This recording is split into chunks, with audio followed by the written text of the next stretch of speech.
찾으셨습니까? 출애굽기 20장 1절부터 7절 한 절씩 교독합시다.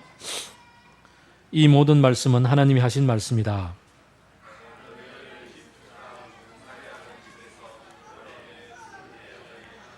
너희는 내 앞에서 다른 신들을 섬기지 못한다.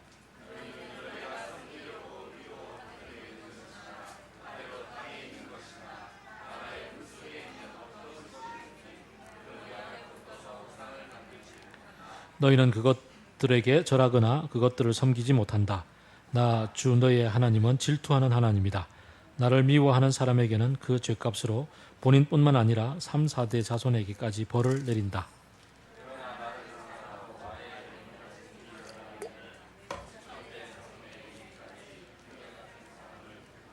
너희는 주 너희 하나님의 이름을 함부로 부르지 못한다. 주는 자기 이름을 함부로 부르는 자를 죄 없다고 하지 않는다. 여기까지입니다. 아멘. 하다 보니까 마지막은 제가 읽었네요. 우리가 지금 큐티 계속 묵상하고 계시는 분은 아마 이 본문을 어제 묵상을 했을 겁니다. 제가 조회수를 보니까 어제 거의 안 봤더라고요. 그래서 그대로 설교해도 되겠다.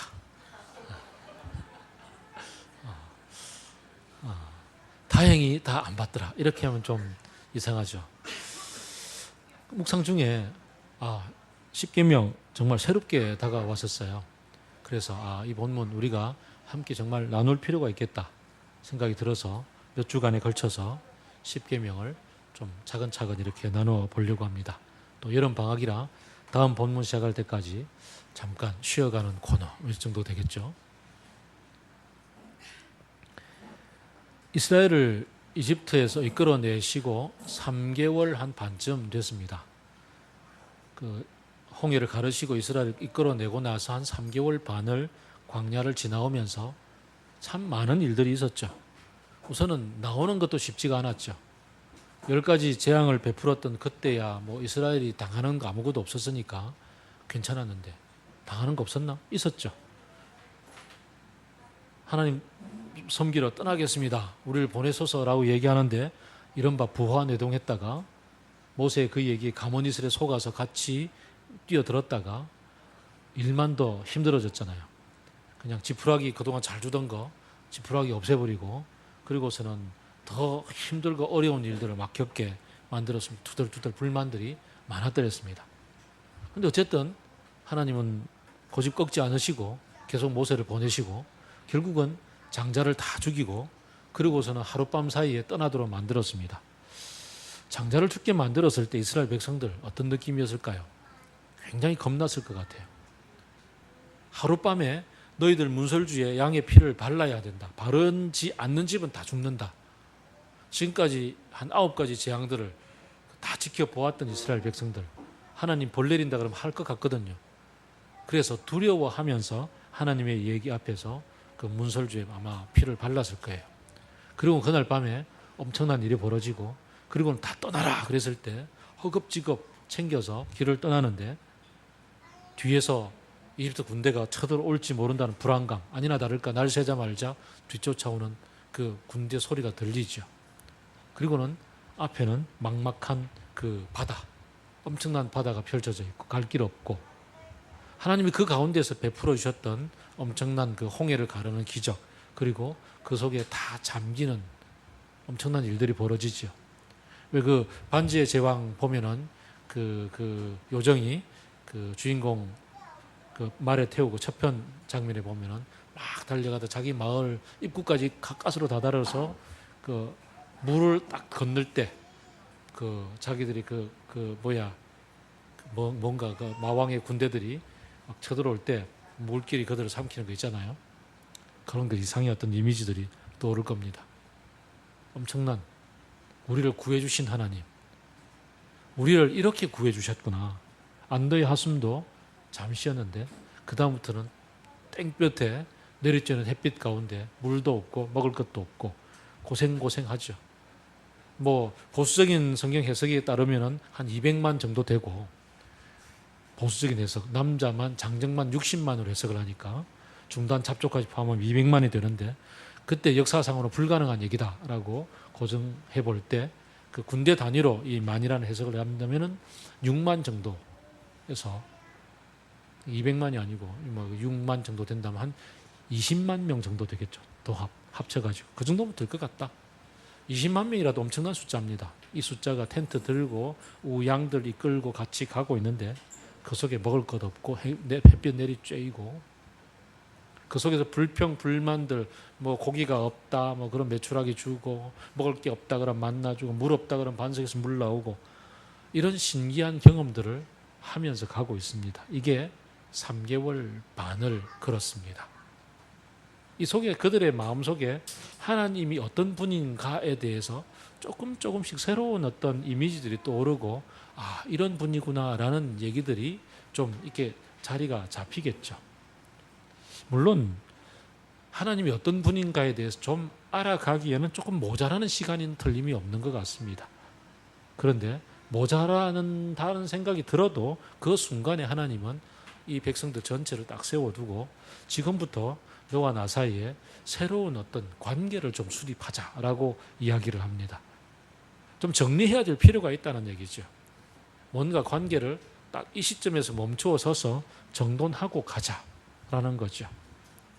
아마 지난주에 IBF가 여름 수련회를 하면서 그 한 학기를 지나면서 이때쯤 되어서 멈추어서 한번 일주일 동안 하나님과 너 사이에 한 학기 얘기가 어떻게 펼쳐졌는지 한번 정리하고 가자. 그리고 앞으로 돌아보자. 앞으로 내다보자라고 이야기하는 그런 수련회와 같은 시점을 만난 거죠. 그래서 시내산이라고 생각되는 큰 산, 그게 시나이 반도 어디에 있는지는 잘 모르겠습니다만 어쨌든 큰 산 앞에 백성들을 다 세워두고 모세를 불러서 데리고 올라갔고 그리고 모세를 통해서 다시 언약을 맺자라고 얘기를 합니다. 그리고 나서 맨 처음에 돌아보라고 얘기하죠. 지난 시간 약 한 4, 5개월 되겠죠. 한 4, 5개월 동안에 너희들이 어떤 일이 벌어졌는지 4, 5개월 전에 400년 동안 너희들이 어떤 상태에 있었는지를 돌아보고 그 4개월 동안에 4, 5개월 동안에 너희들에게 벌어진 이 어마무시한 이 변화가 무엇을 뜻하는지 한번 돌아보라.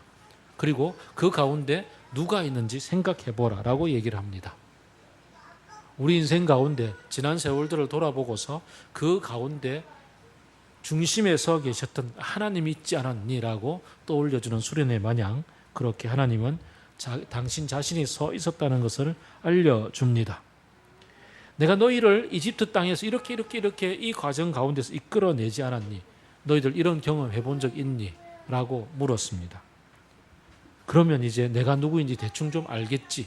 그렇다면 아직은 다 모른다 할지라도 나와 너 사이에 새로운 관계를 좀 맺고 가야 될 필요가 있지 않겠니? 라고 도전을 하십니다.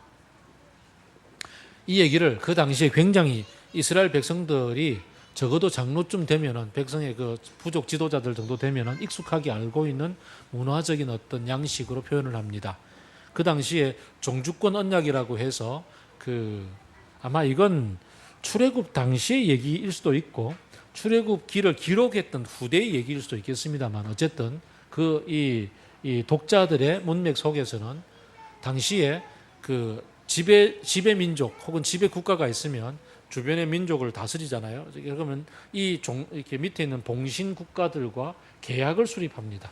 계약을 수립하는데 계약의 방식은 맨 처음에 계약 문서를 작성을 하는데 문서 맨 위에 역사적으로 우리나라는 너희들을 이렇게 잘 대해줬다라는 역사적인 얘기가 쭉 나옵니다. 보호하고 지켜줬다. 그 다음 두 번째는 그러니 너희들은 우리 말을 잘 듣고 매년 그 세금을 얼마 바쳐야 되고 그 다음에 공물을 얼마 바쳐야 되고 이렇게 조약의 내용이 나오죠. 그러고 나서 만약 이것을 어기거나 하면은 너희들은 초죽음이다. 너희들은 죽음이다. 지키면 자손 대대로 보호를 받을 거다라는 축복과 저주 얘기가 나오고 그리고 나서는 이제 자기들이 믿는 신의 이름을 딱 부르고 너희들이 믿는 신 데리고 와 해서 이제 양쪽 신의 이름을 증거로 딱 삼고서 도장 꽝. 그때는 이제 조약 체결하는 곳에 돌피서 큰 거 세우고 증거로 삼습니다. 이게 민족 간에도 일어났고 그리고 어떤 개별의 어떤 계약서 속에서도 이런 양식이 익숙한 부분들입니다. 이 출애굽기 19장, 20장은 똑같은 양식으로 이스라엘 백성들에게 하나님이 얘기를 건네십니다. 오늘날로 친다면 결혼 서약하고 결혼식 거행하는 거랑 똑같습니다. 너랑 나랑 새로운 관계를 수립하고 새로운 장을 열고 가자. 아마 여러분들이 결혼식을 다 해보셨겠지만 안 해보신 분 빼고 결혼식을 할 때 다 알아서 결혼하는 거 아니잖아요. 이쯤 우리가 알아왔으니 더 깊이 알아가고 새로운 관계로 들어가 보자라고 함께 결혼식을 하고 만방에 선포합니다. 우리 이제 결혼했어요 라고. 똑같은 얘기입니다. 결혼식 할 때 이제 이런 거 하지 말자라고 얘기하죠. 어떻게 합니까? 손 들고 검은 머리 팥불이 되도록 당신만을 오직 사랑할 거야 라고 사인을 합니다. 그 결혼식 때 그 사인하는 구체적인 얘기들 가운데 당신은 나에게 새끼밥 안 해주면 죽을 거고, 그 다음에 당신이 내게 월급 300만 원 이상 안 벌어다 주면 당신은 그때로부터 쫓겨남을 당할 거고, 뭐 이런 얘기 씁니까? 안 쓰죠. 아주 원론적인 얘기 쓰죠. 우리는 이 십계명을 대하면서 아주 사랑에 대한 원론적인 얘기를 다룰 거라는 생각을 잘 못한 채 하지 말라는 아주 구체적이고 아주 협소한, 하나님을 아주 협소한 규칙으로 정하고 이거 어기면 당장 죽이고 상벌을 계산하시는 그런 하나님처럼 생각할 때가 많습니다. 그런데 십계명이 결혼서약이라고 생각해 본다면 굉장히 좀 원론적이고 포괄적인 것을 다루고 있을 거라는 생각이 들지 않습니까? 좀 그런 시각으로 본문을 보는 것 굉장히 중요합니다. 자, 1, 2, 3계명을 다룰 텐데 최종적으로 그게 그런 거구나라고 마지막에 한번 이 얘기를 다루어 보겠습니다. 첫 번째 얘기가 뭐죠? 내 앞에 다른 신을 두지 말라입니다. 하나님 외에 우리가 무슨 다른 신을 두고 있습니까? 다른 신 생각할 것도 없죠. 우리가 뭐 불교도였다 하더라도 개종할 거고 그런 생각하잖아요. 근데 그 당시의 상황을 보면요, 이집트뿐 아니라 팔레스타인 모든 고대 사회는 전부 다 다신교 사회였습니다. 신들이 되게 많습니다. 우리를 지배하는 신들은 다양한 상황 속에서 다양하게 존재합니다. 그 중에 최고 신이 누구냐는 거죠. 이집트에서는 아문라라고 해서 태양신입니다. 그리고 소입니다. 태양과 소가 합쳐져 있어 아문라입니다. 보면 이집트 벽화를 보면은 이 소에게 뿔이 이렇게 있고 그 뿔이 되게 크잖아요. 우리나라 소와 달라가지고 이 뿔 가운데 동그랗게 원반을 그려놓았습니다. 태양이죠. 태양 그리고 소, 그리고 그 소 밑에 들어가서 소의 젖을 빨고 있는 애가 하나 있습니다. 사람이 왕입니다.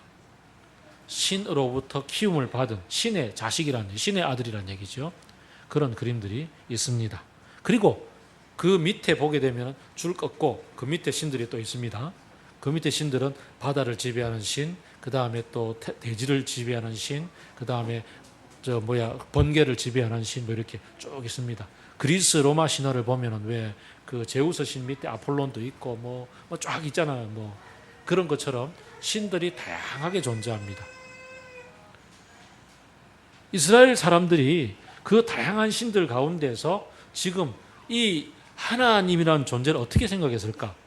태양신을 대신하는, 이집트의 가장 최고의 신을 대신하는, 이제 바꿀 수 있는 그 위치를 차지하는 신으로서 생각할 수밖에 없겠죠. 그러면 어떻게 되겠습니까? 하나님이 지배하는 세계 속에 수많은 신들이 존재하겠죠. 밑에 이 상황이 되면 이 신을 찾고 저 상황이 되면 저 신을 찾고 다양하게 그렇게 바뀔 수가 있는 이 상황, 이게 아니라고 이야기를 합니다. 나 외에 다른 신 자체가 없다라고 이야기를 합니다. 밑에 있는 다른 쫄개 신들 없다라는 겁니다.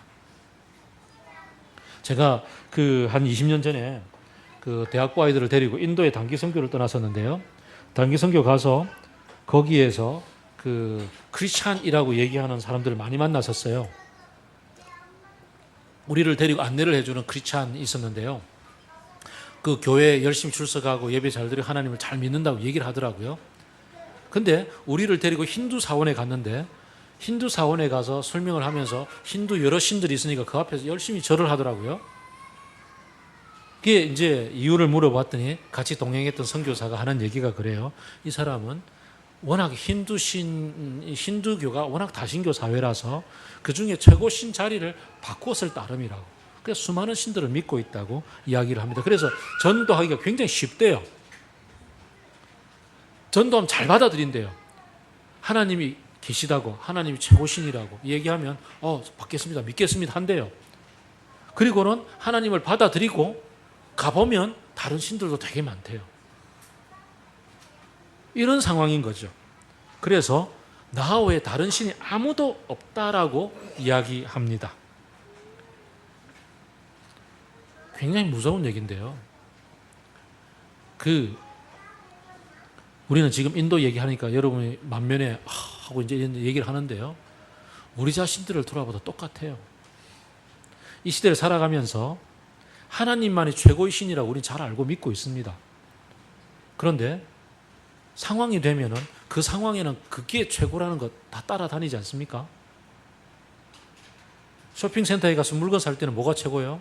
돈이 최고잖아. 돈이 있어야 되잖아요. 뭘 하든지 돈이면 살 수가 있잖아요.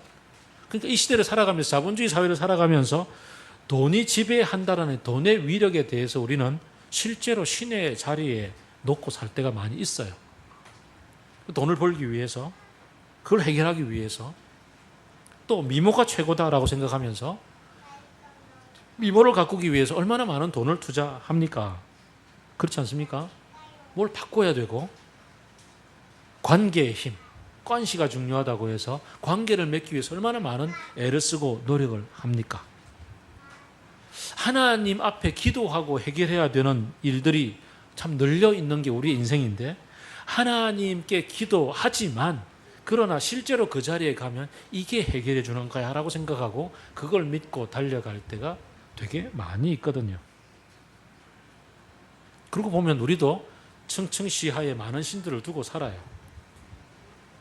그게 신이라는 이름을 하지 않았을 따름이지 실제로는 신의 위치에 있을 때가 참 많죠.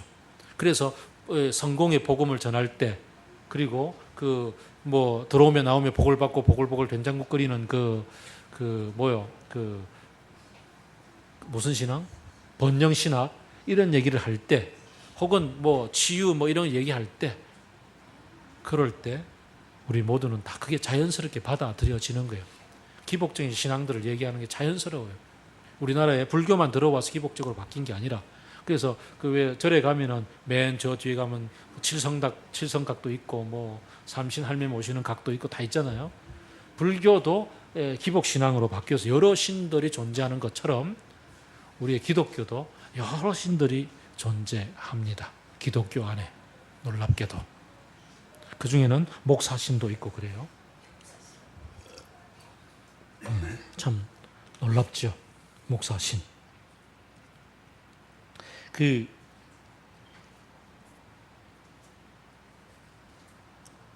두 번째, 어떤 것이든지 새긴 우상을 만들지 말라.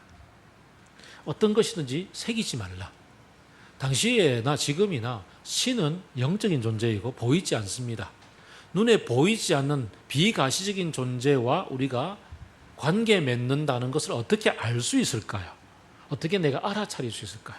이 문제입니다. 그래서 많은 신상을 만들죠. 조각물들. 그래서 고대로부터 수많은 우상 조각들이 절비하잖아요. 그래서 제가 이집트에 갔을 때 보니까 신상들이 어마무시해요. 자칼, 뱀, 딱정벌레, 모든 것들이 다 형상으로 만들어져 있고, 그것들을 다 이집트 차를 타보면은 그 앞에 쫙 나열되어 있고, 이 신, 저 신, 저 신 다 절을 해요. 참 신기하더라고요. 그런 형상들 우리에게도 상당히 많이 있죠. 하나님은 눈에 보이지 않는 영이시라. 하나님은 영이시라서 하나님을 신령과 진정으로 예배한다라는 게 뭘까에 대한 생각을 우리가 해볼 때, 우리 역시 눈에 보이는 게 필요했고, 그래서 초대교회 때 역사가 쭉 흘러오다 보면은 어느 순간에 십자가라는 것을 만들죠. 십자가라는 것을 만들어서 하나님의 예수님의 십자가 돌아가심에 대한 어떠한 가시적인 모습으로서 제시를 합니다. 그래서 이게 우상이다 아니다, 제2계명을 위배한 것 아니다를 가지고서 종교의 지도자들이 엄청나게 싸웠고 신학자들이 싸웠고 토론 끝에 결론이 안 나서 결국은 교회가 쪼개졌죠. 이게 서방교회, 동방교회입니다. 그래서 서방교회는 십자가를 우상이 아니다고 얘기하고 동방교회가 우상이다고 얘기를 해요. 그래서 동방정교회, 지금 러시아 정교회 있잖아요. 이쪽은 십자가 없앴습니다. 근데 세월이 지나니까 거기는 또 다른 것들이 막 등장해요. 이콘, 뭐 아이콘 이런 거 이제 그림들, 성화 이런 것들이 거기 자리를 대신하기도 하고. 되게 웃기는 거 많아요. 그 가톨릭은요 가면은 성수라는 게 있잖아요. 왜 성당 앞에 가면 찍어서 이렇게 바르고 들어가는 거 있잖아요. 물.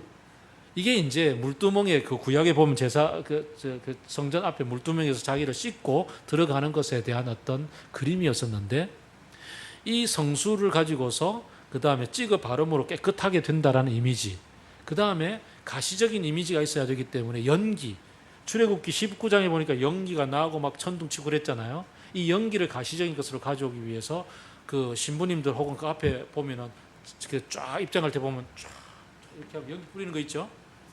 보셨어요? 이게 가시적인 거예요.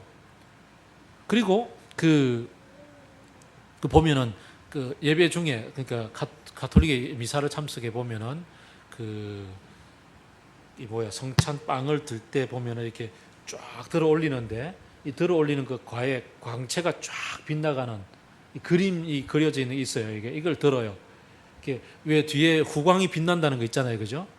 성화 보면 후광 빛나는 것처럼 그런 걸 쫙 보인다든가 이렇게 가시적인 어떤 것을 만들어야 된다고 생각을 해요.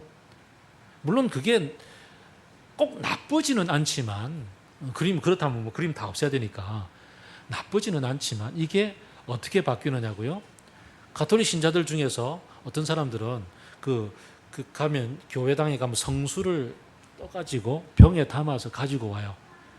우리 집에 애가 아프면 성수 찍어 바르면서 기도하고 막으면 옛날에 왜 그 빨간 약 바르면 다 낫는 거 있잖아요. 그런 것을 머리 아파도 한 모금 먹으면 낫고 배 아파도 바르면 낫고 만병통치약으로 써요. 그래서 어떤 성당에 가면은 예배당 안에 하도 귀찮게 막 들어오니까 바깥에다가 성수 탱크를 만들어 갖고 물 탱크에다가 신부들이 기도하면 이게 거룩한 물로 바뀌거든요. 수도꼭지를 딱 우리의 지하수 받아오는 거 있잖아요. 지하수 받아오듯이 그렇게 가면 성당 앞에 있는 수도꼭지에 물 받으면 그게 성수가 되는 거야. 그뿐이겠습니까? 성모 마리아 상을 신성시하는 거라든가 이런 것들이 비가시적인 하나님, 영적인 하나님을 가시적으로 이렇게 섬겨야 될, 눈에 보여야만 된다고 생각하기 때문에 이런 일들이 벌어집니다. 그럼 개신교는 안 그런가? 아마 여러분들은 별 그런 개념이 없겠지만 여러분 어린 시절에 모태신앙 때부터 받았다면 아마 홍태 형제는 잘 알 거예요. 그 예배당의 그 강대상 앞에 함부로 올라갑니까? 함부로 올라가면 큰일 나죠. 우리 교회도 왜 초기에는 여기 높다는 단이 있었잖아요. 여기 함부로 올라오면 큰일 나요. 여기는 거룩한 곳이니 너의 신발을 벗어라. 뭐 그런 거라든가. 그 다음에 또 뭐가 있겠어요? 예배당 이퀄 성전이라고 생각하는 거. 예배당에서 기도해야, 교회당에서 기도해야 더 거룩하고 신령하고 은혜를 더 많이 받는다고 생각을 하는 것. 물론 준비된 곳이니까 이곳에 와서 생활 공간으로부터 떠나서 좀 색다른 곳에서 기도하는 것 자체가 우리의 마음의 자세가 달라지긴 하겠지만, 그러나 예배당을 신성시한다든가 예배 드리러 갈 때 최근에 어떤 하이 패밀리의 모 목사님이 기독교 오적 그래가지고 찢어진 청바지 입고 교회 예배 드리러 가는 거, 그 다음에 또 드럼 사용하는 거, 뭐 이런 거 다 올려놨더라고요. 반바지 입고 지금 오신 분들 좀 문제가 됩니다 지금. 뭔가 옷매무시를 가다듬어야 되겠다고 생각하는 것. 거기 오적 중에 그런 것도 있더라. 넥타이 매지 않고 예배 인도하는 목사.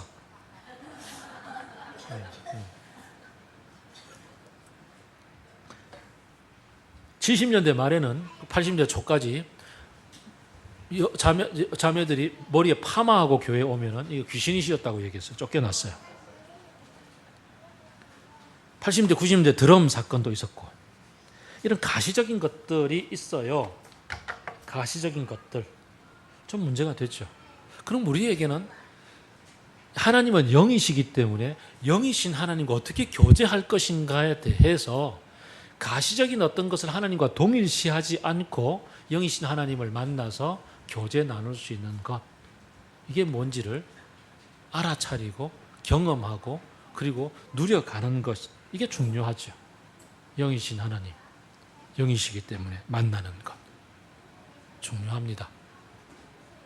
가시적인 것을 없기 때문에 뭔가 좀 불분명하기 때문에 분명하고 눈에 띄는 것을 찾아야 되겠다는 경향들이 율법주의적 경향으로 발전하기도 하고 어떤 다양한 것들로 발전합니다. 하긴 옛날에는 성경책을 굉장히 신성시 여겨가지고 이거 왜 서구 문학 같은 거 보면은 옛날에 제가 보물섬이라는 동화책을 한 200번 정도 읽었는데 거기 보면 누가 그 담배 그때는 말아가지고 피웠잖아요. 말아 피우는 종이가 없어가지고 성경책 찢어가지고 말아 피웠다가 아주 그냥 죽었어요. 뭐 그런 거. 저주를 받아 죽었어요. 뭐 이런 거. 뭐 드라큘라 쫓아내는데 십자가 보여야 된다든가 이런 거.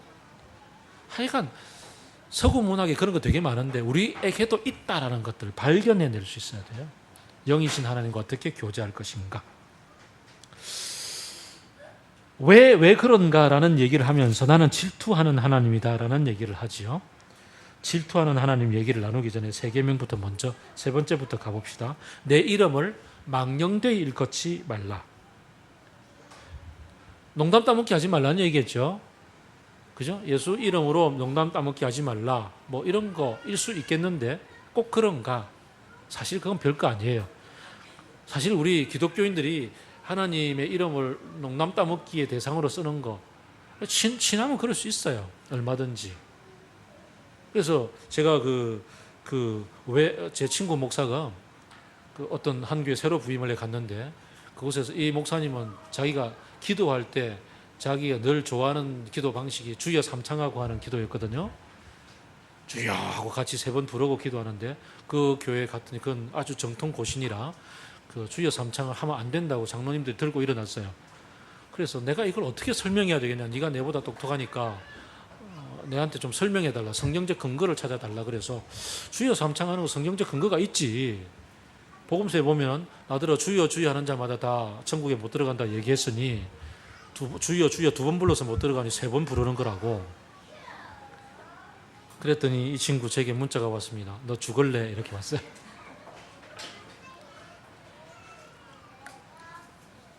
이런 농담 따먹기 가능하다고 성경을 통해서 신혼부부가 맨 처음 그 신혼여행 가서 읽어야 될 성경이 뭐죠?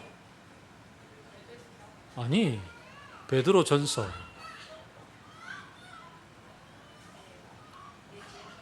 어쨌든 그리고 나서 이제 에베소서 이런 거 읽어야 되잖아요.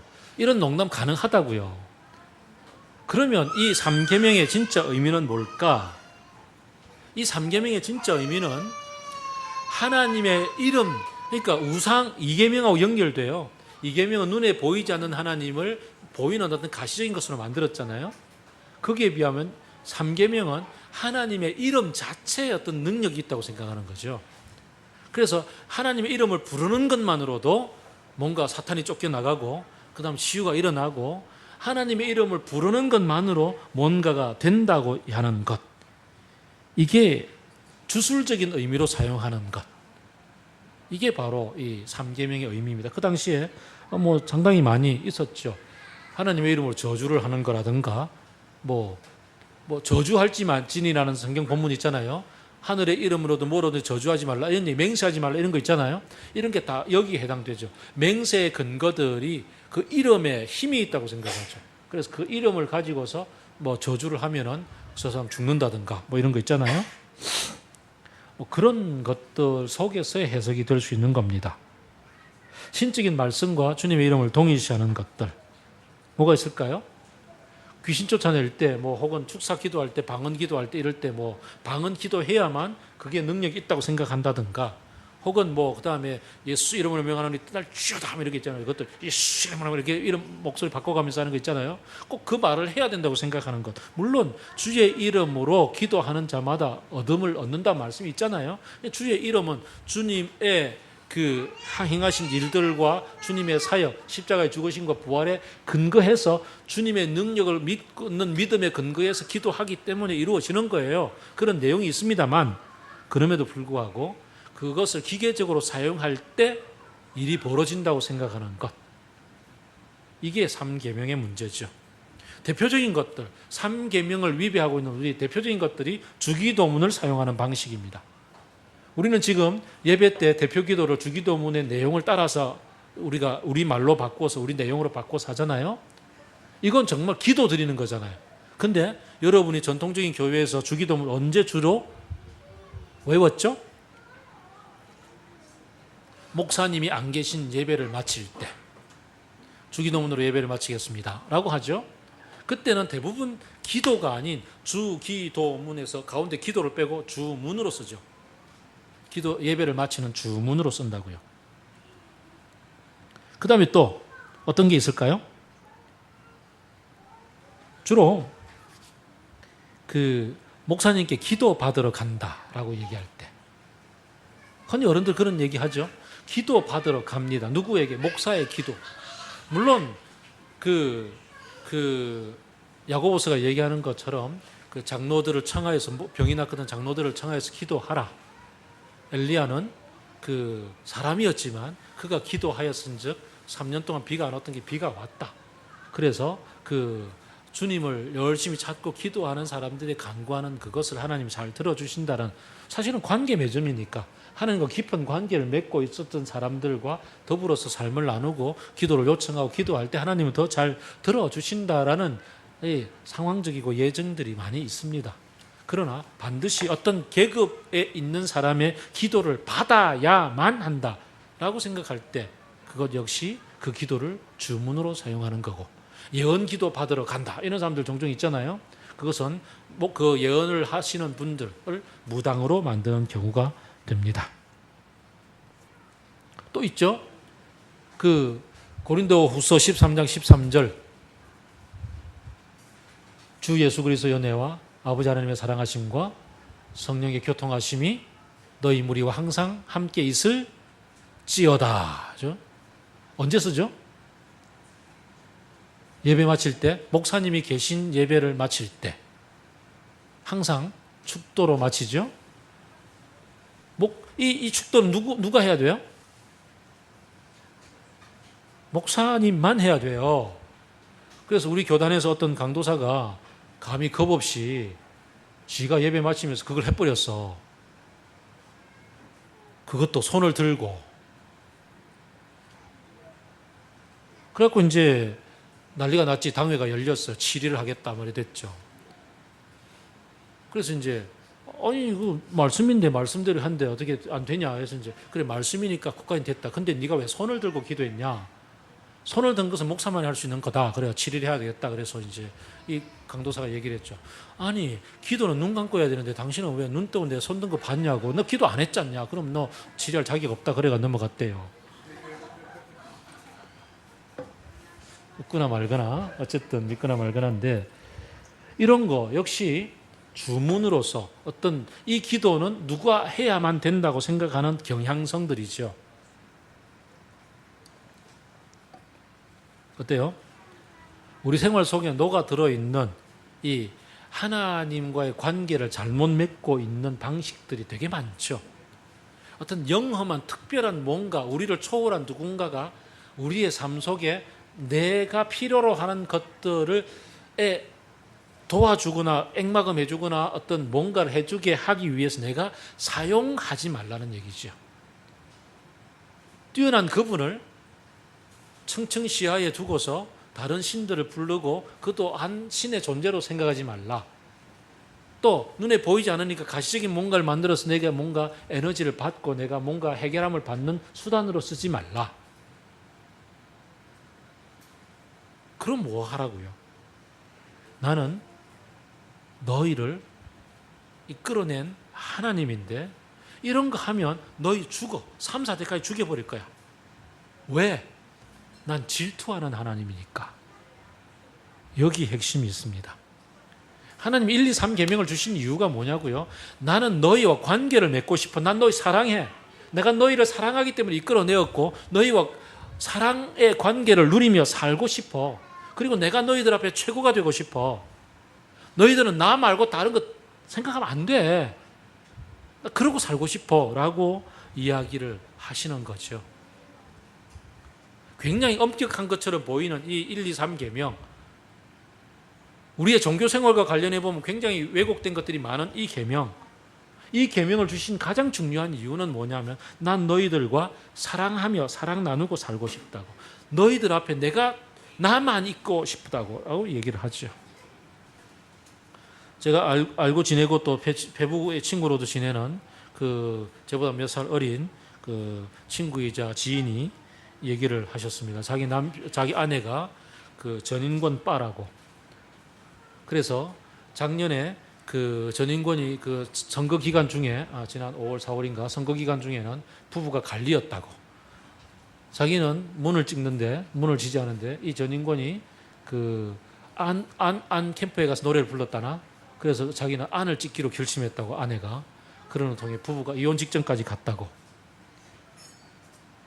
그러다가 이번에 5.18 기념식에 그 전인권이 와서 노래를 부르면서 다시 이 아내가 문바로 돌아서는 통에 부부가 이혼 위기를 극복을 했다고. 부부가 살아가면서 나보다 딴 남자를 좋아하고 있는 이 아내를 보면서 남편들의 심정이 어떨까? 아무리 빠이라 할지라도. 이해가 안 됩니까? 좀 더 심한 예를 들어보겠습니다. 한번 언젠가 제가 예를 들었을 거예요. TV 프로그램 가운데, 요즘은 안 하는 것 같은데, 뭐 가정사에 문제가 있는 것들 들고 나와가지고 서로 막 얘기하면서 그 다음에 뭐 옆에서 뭐 앉아가지고 뭐 토론해주고 뭐 동감해주고 뭐 이런 거 공감해주는 프로그램이 있더라고요. 그때 어떤 아줌마가 왔어. 우리 남편을 고발을 하는 거야. 거제도에 그 대우조선에 근무하고 있는 남편인데, 다행히 여기 대우조선이 없어. 다행이야. 자기 남편이 퇴근하고 저녁만 되면은 잘 그냥 아주 멋지게 아주 총각처럼 헤어 뭐 무스 다 바르고 이래가지고 나이트클럽을 간대. 그러니까 내 이름이 나이트클럽인데 그 뭐 무슨 클럽 종류도 있을 거 아니야. 거기 가서 부킹도 하고 한대. 그래가지고 젊은 여자들이랑 같이 열심히 놀다가 들어온대. 그리고 집에 들어가서 여보 사랑해 하고 들어온대. 그리고는 얘기하기를, 계속 문제를 제기하니까 난 당신 사랑해. 그리고 당신 내 부인이 틀림없어. 난 바람핀 거 아니야. 난 단지 이걸 즐길 따름이야. 내 취미야 라고 얘기하는 거야. 마치 우리 당구 치러 간 남편들이 이게 내 취미야 라고 얘기하듯이 취미야 라고 얘기를 하는 거야. 그래가지고 이 부인이 도대체 이럴 수가 있냐 그래서 자기 남동생을 보냈대. 이게 바람핀 거 아니냐라고. 그래서 이 남동생이 가서 이 자영한테 물들어가지고 같이 다닌대 지금. 물론 TV 프로에 참석한 방청객 포함 모든 남녀 노소 할 것 없이 다 이 남자 문제 있다고 진단을 했죠. 그렇게 했죠, 그죠? 사랑한다고 얘기하지만 그러나 딴짓하고 있는 거야. 이게 진짜 사랑일까? 하나님은 이런 얘기를 하고 있습니다. 하나님은 정말 내가 너희들의 인생의 최고이고 너의 모든 문제를 해결해주는 지존자이고 능력자이고 그리고 사랑의 대상이다. 그걸 원하신단 말이죠. 그걸 위해서 구체적으로 이런 계명들, 너희들 일실생활 속에서 내가 진짜 최고라면 너 이런 거 하지 마, 이런 거 하면 안 돼 라고 얘기를 하고 있는 게 이 10계명의 얘기입니다. 그래서 예수님은 모든 계명을 요약해서 한마디로 얘기하면 뭡니까? 라고 묻는 질문에 첫 번째, 너의 마음과 뜻과 목숨을 다하여 주 너의 하나님을 사랑하라. 이것이 첫째 되는 계명이다라고 얘기하죠. 주 너의 하나님을, 나의 주인 되시는 하나님을 사랑하면 해결이 되는 겁니다. 가시적인 어떤 것 찾아가지 않아도 영적인 하나님을 사랑하기 때문에 사모하고 기다리다 보면 그게 그 하나님과 교제의 길이 열리는 것이 되고, 하나님이 나의 주로서 나의 최고의 사랑의 지존자가 되면 딴 어떤 곳에 가서 도와주세요라고 얘기하지 않아도 문제가 생기면 온단 말이죠. 옛날에 생각이 납니다. 한 3년 전인가요? 저희 시차리 어른들 모시고 저희 부부가 유럽 여행을 갔다 왔잖아요. 유럽 여행을 가서 이제 시차도 다른 그곳에서 우리는 열심히 자고 있는데 저희 둘째 녀석이 엄마한테 전화를 해서 엄마 배가 아파. 아니 큰방에 할아버지도 주무시고 계시고 진주에 저 언니도 있고 해운대에 저 고모도 있는데 이탈리아에서 자고 있는 엄마한테 전화해가지고 시차도 다른데 엄마 배가 아파. 자기가 아플 때 제일 먼저 떠오르는 존재가 진짜 사랑하는 존재잖아요. 우리 딸에게는 자기 엄마밖에 없는 거야. 지 엄마가 최고인 거야. 그러니까 이탈리아에 있든 어디에 있든 간에 전화를 하는 거죠. 내 인생에 문제가 생길 때 맨 먼저 떠오르는 것, 맨 먼저 찾아가서 노크하고 도와주세요라고 얘기하는 존재가 누구인가? 하나님은 그게 하나님이기를 원하는 거예요. 청청시야에 다른 신들이 있어서 이 문제 생기면 거기 가서 도움을 얻고 저 문제 생기면 저기 가서 도움을 얻는 게 아니라 모든 문제의 상황 가운데서 인생 전체 속에서 기쁘든 슬프든 검은 머리 팥불이 되도록 병들거나 아프거나 모든 문제 상황 가운데 하나님을 찾기를 원한다고요. 이게 바로 1계명의 얘기요, 2계명의 얘기요, 3계명의 얘기라고요. 그러면 문제가 해결돼요. 딴 생각이 안 나죠. 제가 어제부터 하루 종일 오늘 아침까지 흥얼흥얼 노래 불렀던 게 주님만 생각할래, 딴 생각은 안 할래, 이런 노래였어요. 혹시 기억납니까? 유치부에서 찬양하면서 불렀던 노래인데, 주님만 따라갈래, 딴 데 가지 않을래. 이거 기억하며 사는 것, 이게 바로 계명의 핵심이라는 것. 쉬워지죠? 그러면 아까 신혼여행 가서 에베소서 묵상을 한다 이런 농담해도 예수님이 왜 세례를 받으셨을까? 죄 없으신 분이 왜 세례를 받으셨을까? 마가복음 1장 15절을 보면은 때가 참해.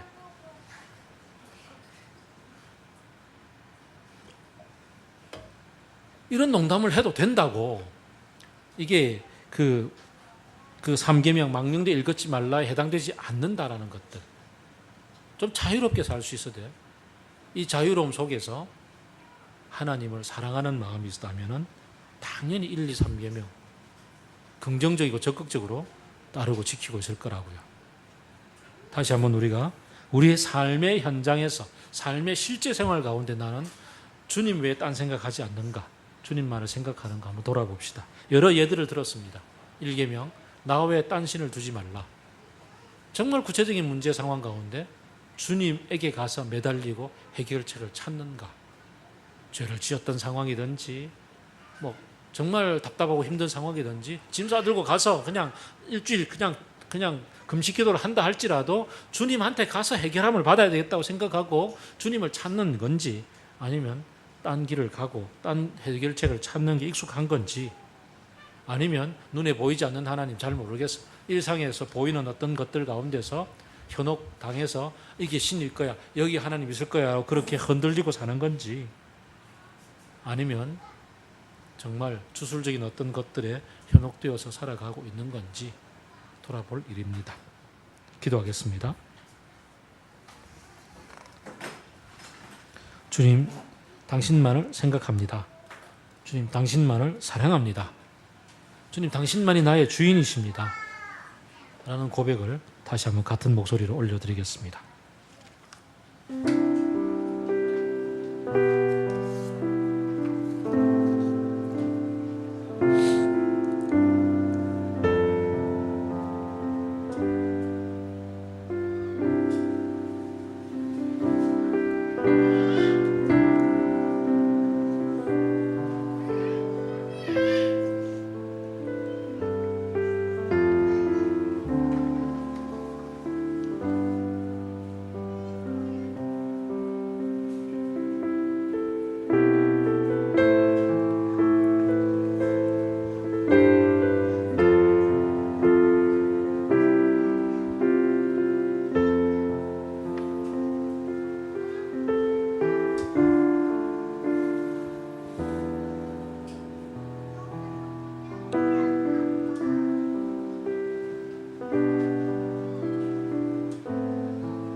주님, 이집트를 떠난 지 석 달 반 만에 하나님의 이런 강력한 도전을 들었을 이스라엘 백성들의 그 상황을 생각해 봅니다. 그들의 인생 전체를 통해서 이 얘기들이 얼마나 큰 도전과 짐이 되었던지, 얼마나 많이 굽이굽이 실패의 인생들을 살았던지를 생각해 봅니다. 주 예수 그리스도로 말미암아서 내 안에 계신 성령을 쫓아서 새롭게 난 길을 걸어 주님을 감히 사랑하노라고 고백하며 사는 우리들에게 동일하게 이런 유혹들이 우리의 문화와 우리의 삶 속에 퍼져 있는 것을 발견하고 섬찟섬찟 놀랍니다. 주님, 순간순간 깨닫고 돌이켜서 주님만을 사랑하는 우리의 다짐을 다지고 우리의 삶을 오롯이 세울 수 있도록 역사하여 주옵소서. 그래서 주님을 사랑하기 때문에, 주님을 나의 주로 고백하기 때문에 우리의 인생이 주님 안에서 가득 채워지게 역사하여 주옵소서. 예수 그리스도의 이름으로 드립니다.